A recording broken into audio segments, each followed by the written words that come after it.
Àjọkẹ́ Adé ọ̀rẹ́ tèmi Àríkẹ́ Adé ni ọmọ dára ọdẹjọ́ àpọ́nbẹ́pọ̀rẹ́ arẹwà lóbìnrin ni arẹwà nínú pẹ̀lú ta òun lẹni ọlá tí ń sọjọ́ bí lónìí ó ti wá ṣèyí náà kó sọ̀pọ̀lọpọ̀ ọdún ọ̀pọ̀ ọdún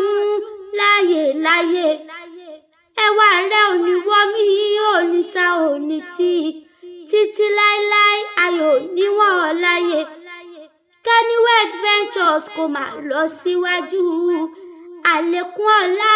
ní lọ́lá Ọlọ́run ní ọlá wọn ò pérí rẹ síkú sárùn rárá bí ó ṣe sówó sọmọ ṣàìkú tí ṣe baálẹ̀ ọ̀rọ̀ nítorí àánú Olúwapọ̀ náà ni Àríkẹ́ ló ní ń kájọkẹ́ ó lábẹ́ẹ̀kẹ́ báǹkì Jẹ̀lílà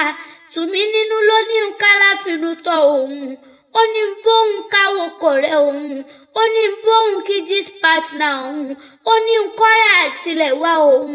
ó ní mọ̀mọ́ fẹ́ràn Alájọkẹ́ ni mo fi lọ́rẹ̀ èèyàn ò ní bàjẹ́ lọ́lá Ọlọ́run èṣù bí èèyàn èèyàn bí èṣù oníwà ríyìn lọ́lá Ọlọ́run ẹ wá ní rírà yín mú èrè sá ẹ ní rírà yín bú sẹ́kún lọ́lá Ọlọ́run kẹwàá ṣe àṣepọ̀ pẹ́ àṣepọ̀ pẹ́ẹ́pẹ́ẹ́pẹ́ ní ti dáadáa. ọmọ Akíndélé ọmọ Akin Olúgbadé ní kí ó délé bàbá rẹ̀ gangan mo wá nílùú wo nílùú Akíndélé ó nílùú Òjó ni ìlú Àjàyí ìlú Ìbíkúnlé Olódògbò kẹrin lójú ogun níwọ lọmọ ọwọ́ kẹmbẹrẹ bí ìjà ọmọ àgbọ̀ sásà mọ́sà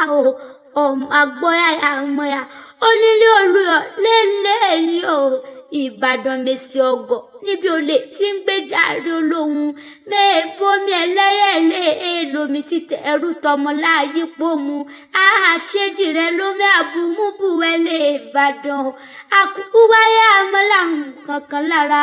ìjà àgbòrò làrùn Ìbàdàn. ní paríparí happy birthday ẹni ọlá Alájọkẹ́ ọmọ Akíndélé.